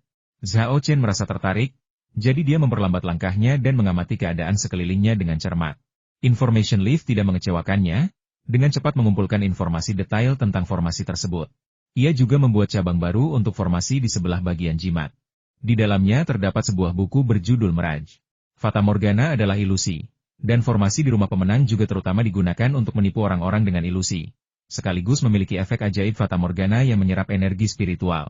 Namanya sangat tepat. Zhao Chen tidak sabar untuk membuka buku itu dan melihatnya. Mengingat temperamennya yang konsisten, formasi Fata Morgana dalam buku ini pasti lebih baik dan lebih kuat daripada yang digunakan di rumah tua pemenang.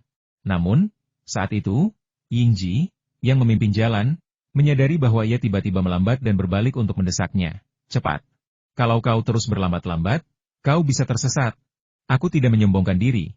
Tapi rumah tua keluargaku dirancang oleh seorang ahli. Orang luar yang berkeliaran akan langsung tersesat. Kalau mereka tidak diselamatkan oleh murid-murid keluarga Yingku, mereka bahkan bisa mati kelaparan. Zhao Chen telah melihat kekuatan formasi ini, jadi tentu saja ia tidak meragukan apa yang dikatakannya. Ia segera menekan keinginannya untuk mempelajari formasi Fata Morgana dan mempercepat langkahnya untuk mengikuti Ying Ji menuju perpustakaan. Perpustakaan pemenang terletak di tengah rumah tua. Bangunan segi 89 lantai ini berubin hijau dan berbata biru, dengan gayanya yang sederhana dan kuno, penuh dengan pesona sejarah. Ying Ji menuntun Zhao Chen ke gerbang perpustakaan yang dilapisi cat merah tua dan mengetuk pintunya beberapa kali. Sambil menunggu penjaga membuka pintu, ia tak lupa memperkenalkannya perpustakaan keluarga saya ini dibangun pada awal dinasti Song Selatan, dan memiliki sejarah hampir 1000 tahun. Sejak dibangun, hanya murid-murid keluarga Ying yang boleh memasukinya. Anda adalah orang luar pertama yang boleh masuk. Suatu kehormatan bagi saya, kata Zhao Chen sambil tersenyum. 2 menit kemudian, pintu perpustakaan yang tertutup rapat terbuka dari dalam, dan seorang lelaki tua muncul di depan keduanya. Ying Ji dengan hormat melaporkan, kakek ke-6, leluhur telah memerintahkan Zhao Chen untuk memasuki perpustakaan dan membaca koleksi buku keluarga Ying selama 1 jam. Tuan ke-6 Ying mengamati Zhao Chen dari atas ke bawah beberapa kali. Matanya penuh kejutan dan kebingungan. Ia jelas tidak mengerti mengapa leluhurnya melanggar aturan klan dan membiarkan orang luar masuk ke perpustakaan. Namun, ia tidak menghentikan mereka. Ia malah minggir untuk memberi jalan dan berkata, "Saya sudah menerima telepon dari leluhur. Kalian boleh masuk sekarang." Setelah Zhao Chen dan Ying Ji memasuki perpustakaan, guru ke-6 melambaikan tangan kanannya dengan ringan, dan embusan angin dingin keluar, mendorong dan menutup gerbang besi yang berat itu. Benar-benar guru sejati. Pantas saja dia menjaga perpustakaan di sini, pikir Zhao Chen dalam hati, tetapi ekspresinya tetap datar. Perpustakaannya terang benderang, dan meskipun pintunya tertutup, perpustakaannya tetap terang dan luas. Zhao Chen melihat sekeliling dan mendapati bangunan itu penuh sesak dengan rak-rak buku. Setiap rak buku dipenuhi berbagai macam buku, kebanyakan teks kuno. Semua buku yang disimpan di sini adalah buku asli, bukan fotokopi atau reproduksi. Perpustakaan ini dilengkapi dengan rangkaian khusus yang dirancang untuk memastikan buku-buku tersebut tetap utuh selama ribuan tahun, tak tersentuh serangga. Zhao Chen memperkirakan dalam benaknya bahwa pasti ada puluhan ribu buku di sini. Ini baru lantai pertama, ada 8 lantai lagi di atasnya. Meskipun tidak semua buku dalam koleksi ini bertemakan budidaya, jika 1/10 saja, tidak, bahkan 1% saja dari koleksi ini bertemakan budidaya, tetap saja itu cukup mengesankan. Pemenangnya benar-benar sesuai dengan reputasinya sebagai keluarga dukun dengan tradisi berusia 1000 tahun. Buku apa yang ingin kamu baca? Tanya Master ke-6 Ying. Perlukah aku menunjukkan arah yang benar? Tidak perlu, tolak Zhao Chen Wan. Aku hanya ingin melihat-lihat. Baiklah, silakan lihat-lihat. Tuan ke-6 Ying mengangguk, mengeluarkan ponsel dari saku, dan menyetel alarm. Jangan salahkan aku karena tidak mengingatkanmu, waktumu cuma 1 jam. Aku tahu, terima kasih sudah mengingatkanku. Zhao Chen tidak membuang waktu lagi dan melangkah menuju rak buku paling kiri. Ia berencana menggunakan daun informasi yang kuat itu sebagai kode curang untuk mengemas dan mengambil semua buku yang telah dikumpulkan pemenang selama 1000 tahun. 1 jam memang agak sempit, tapi cukup. Karena Zhao Chen tidak perlu membaca buku secara langsung, ia hanya perlu melihat sekilas judulnya, dan lembar informasi akan mengumpulkan seluruh isinya. Bagi Ying Ji dan Master Ying ke-6, Adegan ini tampak sebagai Zhao Chen yang berdiri di depan rak buku, dengan cepat mengambil dan meletakkan buku satu persatu, yang tampak cukup aneh. Dalam hitungan menit, ia telah memeriksa semua buku di rak buku paling kiri. Namun, dari awal hingga akhir, ia belum membuka satu pun. Zhao Chen berjalan ke rak buku kedua. Yingji menghampirinya dan bertanya dengan suara pelan, "Apakah kamu mencari buku? Apakah kamu butuh bantuanku?" Zhao Chen menolak, dengan berkata, "Saya menghargai kebaikan Anda, tetapi saya hanya ingin melihatnya sendiri." Yingji bertanya dengan bingung, "Waktumu cuma 1 jam, dan kamu cuma cari-cari dengan panik kayak lalat tanpa kepala. Apa menurutmu itu nggak buang-buang waktu?" Zhao Chen menggelengkan kepalanya. "Tidak. Saya pikir saya belajar banyak." "Banyak hasilnya?" balas Yingji kesal. "Tidak mungkin kau menemukan apapun hanya dengan mencari secara acak seperti ini." Zhao Chen tersenyum, tidak memberikan penjelasan, dan melanjutkan pencariannya, yang dianggap Yingji tidak berarti. "Kau tidak menghargai kebaikan," dengus Yingji, mengabaikan Zhao Chen dan melihatnya membuang-buang waktunya. Faktanya, tidak butuh waktu 1 jam bagi Zhao Chen untuk memindai semua buku di gedung oktagonal. Makin tinggi levelnya, makin tinggi pula mutu koleksinya, dan makin sedikit buku yang ada. Lantai 7 hanya berisi 10 buku. Lantai 8 hanya tersisa 3 buku.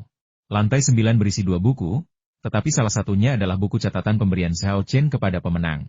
Setelah selesai, Zhao Chen menghitung buku-buku di pavilion oktagonal pemenang. Totalnya ada lebih dari 100.000 volume, termasuk sekitar 300.400 buku tentang kultivasi. Meskipun sebagian besar berkaitan dengan perdukunan, ada juga beberapa buku tentang menggambar jimat dan membuat artefak. Zhao Chen merasa bahwa setelah daun informasi menyaring isi buku-buku ini, isinya akan cukup untuk dicerna dalam waktu yang lama. Buku-buku lainnya mencakup beragam subjek, termasuk buku kedokteran, buku sejarah, novel, dan beberapa esai serta kaligrafi, yang semuanya merupakan mahakarya dan salinan langka yang telah lama hilang dari dunia. Hanya saja Zhao Chen tidak tertarik pada buku-buku itu. Jika itu orang lain, seperti kakek Lin Sui, mereka pasti sudah tergila-gila. Ketika Zhao Chen kembali ke lantai pertama, masih ada 10 menit tersisa dalam periode 1 jam. Saat Zhao Chen sedang membaca, baik Yingji maupun Tuan Keenam Ying tidak mengikutinya untuk mengawasinya. Hal ini dikarenakan perpustakaan tersebut dilindungi secara diam-diam oleh sebuah arai, yang memberikan perlindungan anti pencurian yang sangat baik. Jika Zhao Chen memiliki niat jahat dan mencoba mencuri saat membaca, arai tersebut akan segera memberitahu mereka. Yingji sedang menonton drama idola populer di ponselnya ketika ia melihat pria itu turun. Ia segera mempost video, berdiri, dan bertanya, "Kenapa kamu turun?" "Belum waktunya." Ia melirik jam dan menambahkan, "Waktumu tinggal 10 menit lagi. Cepat dan tonton lagi." Zhao Chen menggelengkan kepalanya dan menjawab, "Tidak perlu. Aku sudah membaca semua buku di gedung ini." "Sudah selesai menonton?" Yingji cemberut dan mengeluh, "Kau sebut itu menonton? Sekilas pandang saja akan lebih serius daripada apa yang kau lakukan." Zhao Chen terkekeh pelan, tidak memberikan penjelasan. Master Keenam Ying menatapnya cukup lama sebelum akhirnya bertanya, "Apakah kamu yakin tidak ingin melanjutkan menonton?" "Terkonfirmasi." Zhao Chen mengangguk. Semua buku di perpustakaan, baik yang berhubungan dengan kultivasi maupun tidak, telah dipindai ke dalam lembar informasinya. Sungguh tidak perlu membuang waktu di sini. "Baiklah, kalau begitu kau boleh pergi." Sedikit ketidakpuasan terpancar di mata Tuan Keenam Ying. Menurutnya, Zhao Chen benar-benar tidak tahu berterima kasih, menganggap niat baik leluhurnya sebagai lelucon. Perpustakaan keluarga Ying telah terbuka untuknya, seorang orang luar, selama ribuan tahun, tetapi ia telah menelusuri semuanya tanpa pernah membaca satu buku pun dengan saksama. Apa ini? Tidak menghargai kesempatan? Atau meremehkan koleksi buku pemenangku? Meskipun sangat kesal, Tuan Keenam Ying tidak menunjukkannya. Ia mematikan alarm di ponselnya, membuka pintu gedung oktagonal, dan melihat Zhao Chen dan Yingji keluar. Saat mereka meninggalkan perpustakaan, Yingji mengeluh dengan kesal, "Kamu benar-benar tidak tahu bagaimana menghargai sesuatu." Zhao Chen mengganti topik pembicaraan, "Sudah hampir waktunya. Ayo kita temui adikmu." Seharusnya dia sudah menyelesaikan terobosannya ke alam pembersihan sumsum. Dalam hati, ia berpikir, "Kalau kau tahu aku sudah menyalin lebih dari 100.000 buku dari perpustakaan, aku penasaran apa kau masih akan bilang aku tidak tahu cara menghargai sesuatu? Kau mungkin akan mengejarku dengan pisau, kan?" Yingji juga prihatin dengan masalah ini, jadi dia berhenti mengomel dan segera membawanya ke halaman tempat leluhur itu tinggal. Setibanya di tempat tujuan, keduanya mendapati halaman yang dulu sunyi kini dipenuhi banyak orang, yang berkumpul di sekitar kepala keluarga Ying dan Yingzi. Tampaknya tengah berdiskusi dan mengagumi sesuatu. Yingji segera menyadari perubahan dramatis dalam sikap Yingzi dibandingkan sebelumnya, dan tak dapat menahan diri untuk berseru, "Xiaozi, Apakah kau benar-benar telah berhasil mencapai alam pembersihan sumsum tulang? Mendengar suara itu, semua orang di halaman menoleh. Yingzi menjawab dengan penuh semangat, "Ya, saudari, aku sudah menembus alam pembersihan sumsum. Tahukah kau berapa lama aku menahan siksaan alam pembersihan sumsum?" "Berapa lama?" tanya Yingji terburu-buru. Siksaan pembersihan sumsum tulang memang sangat menyakitkan, tetapi makin lama kau menanggungnya, makin kokoh pula fondasimu, dan makin cerah masa depanmu. Aku bertahan selama 6 menit. 6 menit penuh. Bagaimana? Bukankah itu luar biasa? Kata Yingzi dengan bangga, dengan ekspresi yang seolah berkata, "Aku hebat sekali. Kau seharusnya memujiku." Yingzi mengangguk 6 menit. Lumayan, lumayan. Ini menunjukkan bakat kultivasimu di atas rata-rata. Meskipun kau lebih lambat 4 menit dariku, itu sudah cukup bagus di kalangan kultivator muda. Setahuku, si gendut hauli itu hanya bertahan 7 atau 8 menit. Xiaozi, kau memang pantas menjadi adikku, kau benar-benar tidak mempermalukanku. Orang ini, sambil memuji orang lain, tidak lupa juga memuji dirinya sendiri. Yingzi awalnya sangat bangga, tetapi setelah mendengar kata-kata Yingzi, kesombongannya langsung mereda. Dengan wajah getir, ia berkata tanpa daya, "Kak, kalau kamu tidak pamer, kita masih bisa berteman." Yingzi tertawa terbahak-bahak, sangat bahagia. Zhao Chen tampak bingung apakah benar-benar mengesankan bisa menahan siksaan pembersihan sumsum selama 6 atau 10 menit? Tentu saja. Yingzi menatapnya dengan heran dan berkata, "Apa kau tidak tahu? Siksaan pembersihan sumsum tulang bukanlah sesuatu yang bisa ditanggung orang biasa. Jika kau bisa bertahan selama 1 menit, kau memenuhi syarat untuk berkultivasi. Jika kau bisa bertahan selama 3 menit, kau memiliki bakat rata-rata. Jika kau bisa bertahan selama 10 menit, kau memiliki bakat yang luar biasa, dan tidak berlebihan jika menyebutmu jenius." Zhao Chen mengangkat tangannya dan menepuk dahinya. "Oh, begitu. Kupikir aku tidak cukup berbakat. Ternyata aku salah." Mendengar ini, Yingji bertanya dengan rasa ingin tahu, "Saat pertama kali memasuki alam pembersihan sumsum, berapa lama kamu menahan siksaan itu?" Semua orang di halaman berhenti berbicara dan menatap Zhao Chen. Mereka semua sangat penasaran. Zhao Chen mengangkat satu jarinya. 10 menit? Tanya Yingji. "Hampir sama denganku." "Tidak." Zhao Chen menggelengkan kepalanya dan mengoreksi. 1 jam. Halaman itu sunyi dan semua orang memasang ekspresi tidak percaya. Setelah beberapa lama, Yingji terkekeh 2 kali dan berkata, "Hehe, kamu benar-benar pandai bercanda." Leluhur tua itu menggelengkan kepala dan terkekeh, "Kau bertahan selama 1 jam siksaan pembersihan sumsum? Bahkan para kultivator hebat yang mencapai keabadian sepanjang sejarah pun tak mampu melakukannya. Kan? Zhao Chen, kalau kau tak mau memberitahu kami, katakan saja. Tak perlu mencoba membodohi kami dengan kebohongan sebodoh itu." Pemenang lainnya juga tampak tidak percaya. Percaya bahwa Zhao Chen sedang bercanda dengan mereka. "Kau menjalani siksaan pembersihan sumsum tulang selama 1 jam? Itu berlebihan. Apa kau pikir kau punya semacam tubuh ilahi?" Zhao Chen menggelengkan kepalanya tanpa daya. "Saya jelas-jelas mengatakan kebenaran. Jadi mengapa tidak ada seorang pun yang mempercayai saya?" Tak seorang pun mempercayainya. Jadi Zhao Chen berhenti membicarakannya dan malah bertanya, "Leluhur, Anda telah melihat sendiri khasiat pil pembersih sumsum tulang. Apakah Anda masih keberatan?" "Tidak keberatan, tidak keberatan," kata patriar pemenang sambil tersenyum.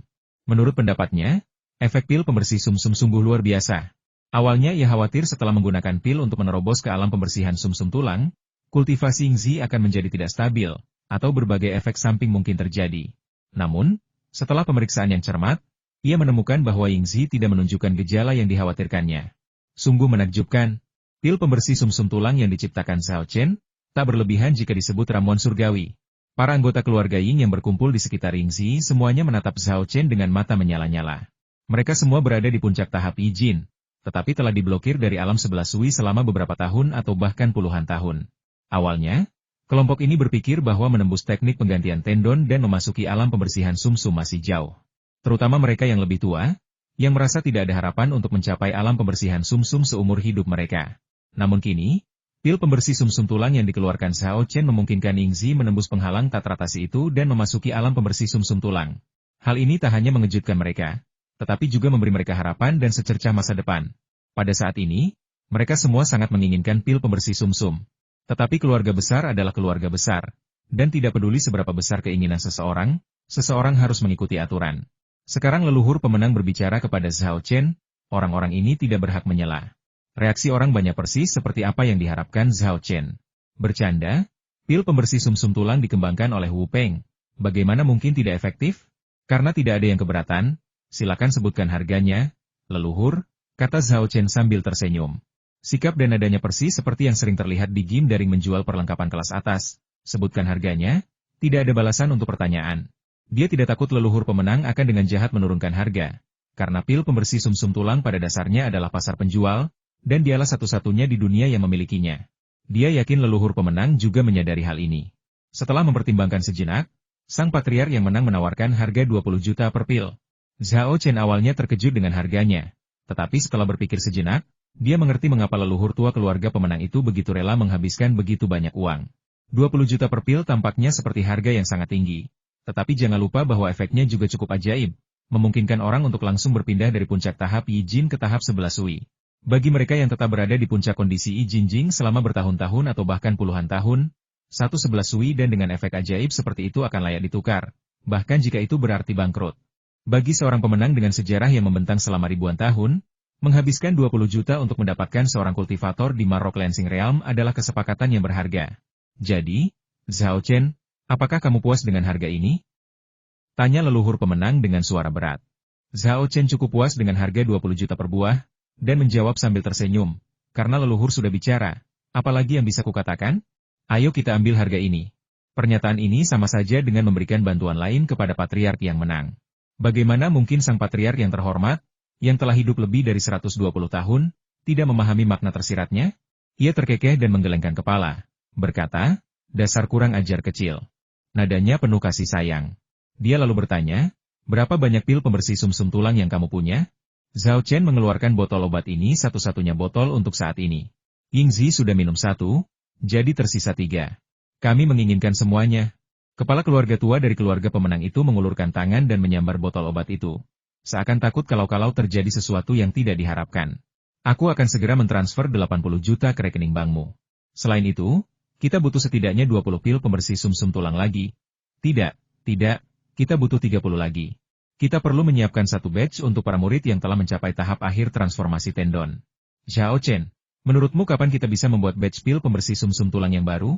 Zhao Chen berpikir dalam hati, aku bisa melakukannya untukmu sekarang juga, asalkan aku mau. Namun, ia tak pernah mengucapkan kata-kata itu dengan lantang. Ia hanya akan membesar-besarkan kesulitan dalam menyempurnakan pil pembersih sumsum, membuat sang pemenang merasa bahwa 20 juta itu telah dihabiskan dengan baik dan karenanya berhutang budi kepadanya. Bahkan jika ia menjual lebih banyak pil pembersih sumsum kepada sang pemenang nanti, ia tidak akan memberikan terlalu banyak sekaligus. Ia harus membuat sang pemenang tetap penasaran untuk memaksimalkan keuntungannya. Oleh karena itu, Zhao Chen berkata, membuat pil pembersih sumsum tulang sangatlah sulit dan menguras banyak energi vital. Namun, karena leluhur sudah berbicara, dan Yingzi dan aku berteman, tentu saja aku tidak akan menolak. Setelah kembali, aku akan mulai menyiapkan bahan-bahan obat yang diperlukan dan berusaha membuat pil pembersih sumsum tulang baru sesegera mungkin. Kepala keluarga Winner yang sudah tua sangat tersentuh dan berterima kasih lagi kepadanya. Bagus, kau benar-benar bekerja keras. Seluruh keluarga Winner tidak akan pernah melupakan kebaikanmu kepada kami. Yingzi membungkuk dalam-dalam kepada Zhao Chen, berkata dengan penuh semangat, Saudara Zhao, mulai sekarang kau sudah seperti saudara bagiku. Jika ada yang kau butuhkan dariku, beritahu saja. Jika aku gentar sedikit saja, aku bukan laki-laki. Anggota keluarga yang lainnya juga berterima kasih kepada Zhao Chen dan mencoba mendekatinya. Mereka semua tahu identitas Zhao Chen dan, bagi para kultivator, mengenal seorang ahli alkimia sangatlah bermanfaat, dan mereka tentu tidak ingin melewatkan kesempatan besar ini. Tak lama kemudian, 80 juta lainnya diperoleh dan ditransfer ke rekening bank Zhao Chen. Begitu menerima pesan teks itu, Zhao Chen tak dapat menahan diri untuk mendecar lidahnya karena takjub. Awalnya, saya datang ke Winners Club hari ini untuk mencari bantuan. Tetapi setelah berputar-putar, bukan saja saya tidak berutang budi kepada mereka, tetapi semua orang di Winners Club sangat berterima kasih kepada saya, dan saya bahkan menghasilkan 100 juta. Hidup sungguh penuh dengan hal-hal yang tidak diketahui.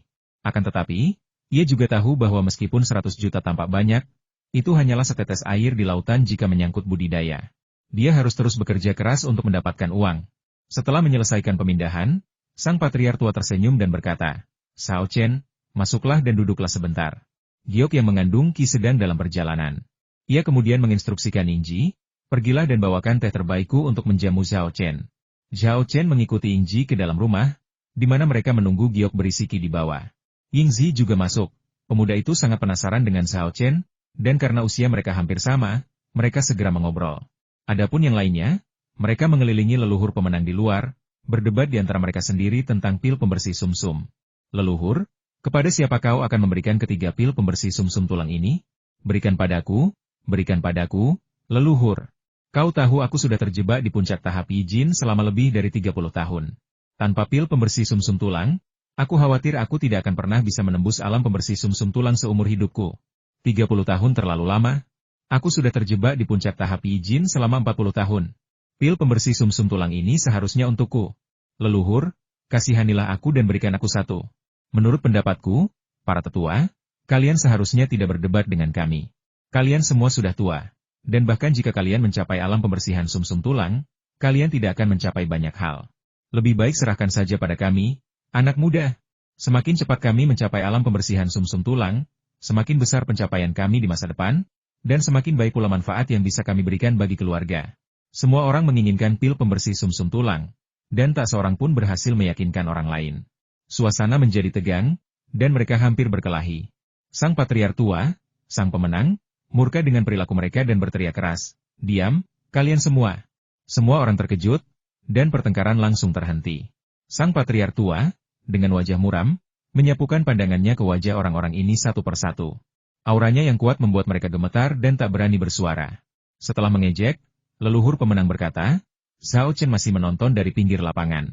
Kau berdebat seperti ini, bahkan menggunakan kekerasan fisik. Apa kau tidak malu? Baiklah, pergi dari sini. Aku akan mengurus cara mendistribusikan pil pembersih sumsum." Tak seorang pun berani menolak. Mereka menundukkan kepala dan menyelinap pergi. Melihat sosok mereka yang menjauh, sang leluhur pemenang tetap diam, tetapi dia telah mengambil keputusan. Pil pembersih sumsum tentu saja ditujukan untuk anggota klan yang lebih muda. Seperti yang dikatakan Liang Qichao dalam Adiskor Seonyang Cina, kaum muda adalah masa depan, harapan. Bagi para anggota klan yang telah berada di puncak kultivasi Ijinjing selama puluhan tahun dan kini telah tua dan renta, lupakan pil pembersih sumsum tulang. Hanya jika nanti ada kelebihan, kerja keras mereka selama bertahun-tahun akan diperhitungkan dan mereka akan diberi hadiah. Sampai saat itu tiba, sumber daya berharga ini harus dimanfaatkan oleh kaum muda. Hanya dengan cara inilah para pemenang dapat mewariskan warisan mereka dengan lebih baik. Setelah menghela napas pelan, kepala keluarga Ying memasukkan botol obat ke sakunya, berbalik dan masuk ke dalam rumah untuk minum teh dan mengobrol dengan Zhao Chen. 20 menit kemudian, sekelompok anggota keluarga Ying tiba di rumah besar sambil membawa batu giok berisi ki. Ketika mereka meletakkan batu giok yang mengandung ki di depan Zhao Chen benar-benar tercengang. Karena jumlahnya terlalu banyak. Ada ratusan batu giok dengan berbagai ukuran yang mengandung ki. Zhao Chen memperkirakan berat totalnya mencapai beberapa ratus kilogram. Terlebih lagi, semua batu giok yang mengandung ki ini telah dibersihkan dan bukan batu giok mentah. Setiap batu giok diisi dengan ki, tanpa ada satupun yang berlebih. Ratusan kilogram batu giok berisi ki. Wah, ini rezeki nomplok yang besar. Dibandingkan dengan 100 juta yang diperolehnya sebelumnya, batu giok yang dipenuhi ki ini membuat Zhao Chen semakin bahagia. "Zhao Chen, apakah menurutmu batu giok yang mengandung ki ini cukup?" tanya leluhur pemenang. Ini pertama kalinya Zhao Chen melihat begitu banyak batu giok yang mengandung ki. Meskipun ia berusaha sekuat tenaga untuk tetap tenang, ia tidak bisa, dan ia tertawa terbahak-bahak. "Cukup, itu lebih dari cukup. Bisakah kau membuat 5 cincin penyimpanan?" tanya leluhur pemenang lagi. 5. Zhao Chen tercengang. Ia berpikir, kau bercanda? Ratusan pon batu giok yang mengandung ki, hanya untuk membuat 5 cincin penyimpanan? Bahkan dengan kemungkinan gagal, membuat ratusan saja sudah lebih dari cukup. Leluhur tua dari keluarga pemenang itu salah paham, mengira ia meminta terlalu banyak, dan berkata dengan agak malu, "Aku terlalu serakah." 3. Tidak apa-apa. Kau hanya perlu membuat 3 cincin penyimpanan dengan batu giok yang mengandung ki ini. Zhao Chen sebenarnya ingin berkata, "Apa kau meremehkanku? Bagaimana mungkin aku bisa menghadirkan 3 di antaranya?" Namun, ia kemudian berpikir ulang dan menelan kembali kata-katanya, memasang ekspresi tulus dan berkata, "Aku akan berusaha sebaik mungkin." Sang patriark tua, tanpa curiga, dengan gembira berkata, "Aku mengandalkanmu." Zhao Chen mengangguk, menahan diri untuk tidak mengungkapkan perasaannya yang sebenarnya, lalu mendesah dalam hati, "Aku tak pernah menyangka akan setidak tahu malu ini." Dengan lambaian tangannya, ia langsung menyimpan ratusan kilogram batu giok yang mengandung ki ke dalam cincin penyimpanannya. Setelah itu, ia mengucapkan selamat tinggal kepada kepala keluarga Ying, Yingzi, dan yang lainnya. Yingzi berkata, "Mau kemana? Aku akan mengantarmu ke sana." Zhao Chen melambaikan tangannya, menolak dengan sopan, "Tidak perlu, aku akan panggil mobil dan pergi." Setelah jeda sejenak, Ia menambahkan, ada sesuatu yang perlu kuingatkan padamu. Melihat ekspresi seriusnya, Yingji terkejut dan bertanya dengan bingung. Ada apa? Kenapa kamu begitu serius? Kamu sakit? Kata Zhao Chen, memberi tekanan pada setiap kata, lalu menambahkan, tidak, seluruh keluargamu sakit. Wajah Yingji langsung muram, dan dia berkata dengan nada kesal, kenapa kamu memaki-maki aku? Kurasa tidak ada seorang pun di keluargaku yang pernah menyinggungmu, kan? Dengan kata lain, dia merasa bahwa Zhao Chen telah berbuat baik kepada para pemenang. Jika tidak, dia pasti sudah mengutuknya dengan sesuatu seperti, seluruh keluargamu sakit. Zhao Chen menggelengkan kepalanya. Aku tidak bersumpah. Aku hanya mengatakan yang sebenarnya, seluruh keluargamu benar-benar sakit. Melihat dia tidak berhenti mengganggunya, ekspresi Yingji menjadi semakin tidak menyenangkan. Sebelum ia sempat marah, Zhao Chen berkata, bukankah kalian semua, para pemenang, memiliki penyakit fisik yang aneh setelah usia 30? Setiap 3 hingga 5 bulan, kalian menjadi sangat lemah selama beberapa hari. Selama periode kelemahan ini, kalian perlu mengonsumsi banyak tonik penghangat dan meminta bantuan seorang guru untuk melindungi kalian. Jika tidak, kalian akan menderita penyakit aneh atau bahkan mati mendadak. Yingji tercengang, karena Zhao Chen benar sekali. Keluarga mereka memang memiliki fenomena aneh ini. Kebanyakan orang mengalaminya setelah usia 30, hanya tingkat keparahannya yang bervariasi. Para pemenang selalu percaya bahwa ini semacam kutukan, dan mereka selalu ingin mematahkannya. Tetapi sayangnya, meskipun telah menginvestasikan banyak orang dan uang untuk meneliti masalah ini selama berabad-abad, mereka tidak menemukan apapun. Ini selalu menjadi rahasia pemenang, tak pernah diungkapkan kepada orang luar. Karena ini sama saja dengan kelemahan pemenang. Jika musuh tahu, mereka bisa menunggu titik terlemah pemenang untuk melancarkan serangan, yang berujung pada kehancuran seluruh klan mereka. Tetapi bagaimana Zhao Chen mengetahui rahasia utama pemenang ini? Yingji bertanya dengan suara gemetar. Bagaimana kau tahu? Zhao Chen menjawab. Seperti yang sudah kukatakan sebelumnya, aku belajar kedokteran, jadi tentu saja aku mendiagnosismu berdasarkan fitur wajahmu, pernapasanmu, dan sebagainya. Didiagnosis? Mulut Yingji ternganga tak percaya. Mustahil. Semua anggota keluarga kami sudah berobat ke dokter selama berabad-abad, tapi tak seorang pun pernah berhasil mendiagnosis masalah kami. Baru-baru ini, salah satu paman saya pergi ke rumah sakit terbaik di Amerika dan menjalani pemeriksaan seluruh tubuh dengan peralatan tercanggih, tapi mereka tetap tidak menemukan masalah. Kau tahu masalah keluarga kami hanya dengan melihat wajah dan napas kami? Dia merasa ini hanyalah hayalan belaka. Zhao Chen menjawab, fakta-faktanya sudah terbentang di hadapanmu, apa yang perlu diragukan? Yingji membuka mulutnya, merasa ia benar-benar tak bisa membantahnya. Tiba-tiba, ia memikirkan sebuah pertanyaan krusial dan dengan cepat berkata, tunggu, maksudmu kondisi kita ini penyakit? Bukan kutukan? Zhao Chen menggelengkan kepalanya dan berkata, itu bukan kutukan, itu penyakit. Keluarga Ying Mu telah terpapar serangga beracun dan hantu sejak kecil. Dan seiring waktu, kau telah terkontaminasi racun dan energi hantu.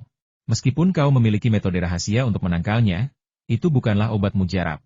Seiring waktu, racun dan energi hantu akan terakumulasi. Saat kau berusia 30 tahun, itu akan meletus dan menyiksamu. Jadi begitu. Penjelasan Zhao Chen begitu masuk akal sehingga Yingji tak bisa tidak mempercayainya. Ia segera bertanya, apakah ada cara untuk menyembuhkan penyakit ini? Zhao Chen menghela napas dan berkata, ada beberapa perawatan yang tersedia, tetapi saya tidak dapat melakukannya sekarang. Yingji tidak mengerti apa maksudmu? Zhao Chen menjelaskan, untuk penyakit Anda, pertama-tama kita perlu menggunakan teknik pijat terpandu untuk membuka sumbatan meridian dan pembuluh darah di seluruh tubuh Anda. Kemudian, kita perlu menggunakan teknik akupunktur due untuk mengeluarkan racun dan energi jahat.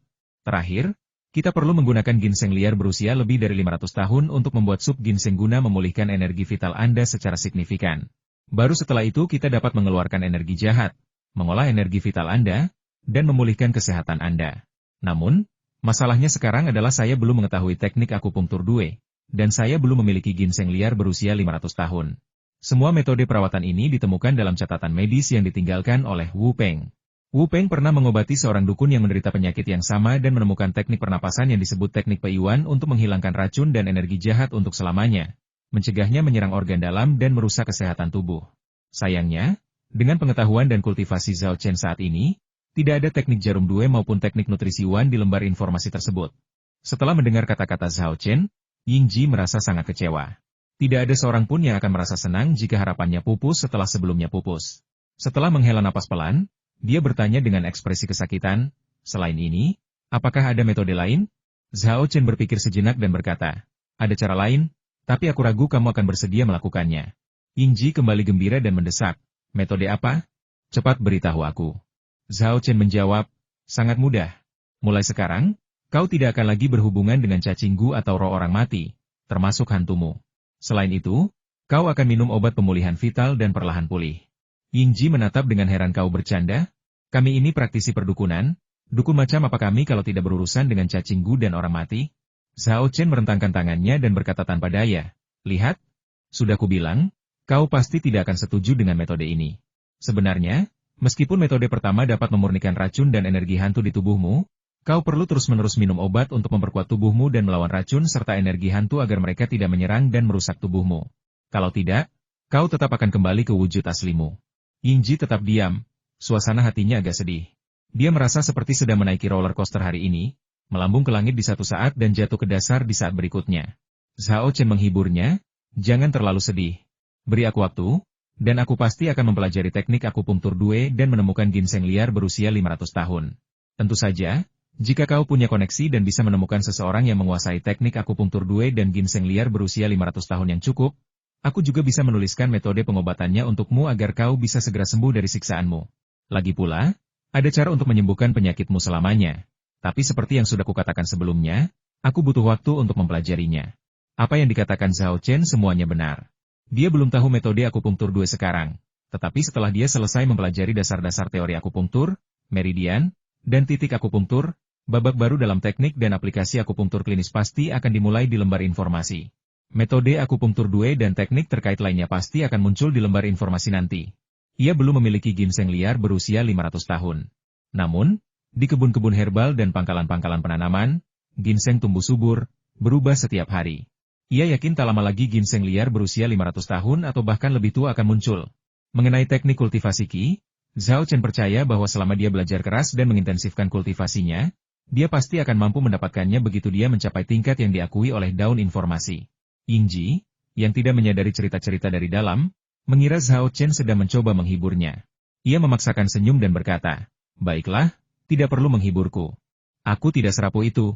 Teknik akupunktur Due dan ginseng liar berusia 500 tahun, kan? Aku sudah mencatatnya. Aku akan melapor kepada leluhur nanti. Melihat kondisinya telah kembali normal, Zhao Chen menghela napas lega lalu memberi instruksi.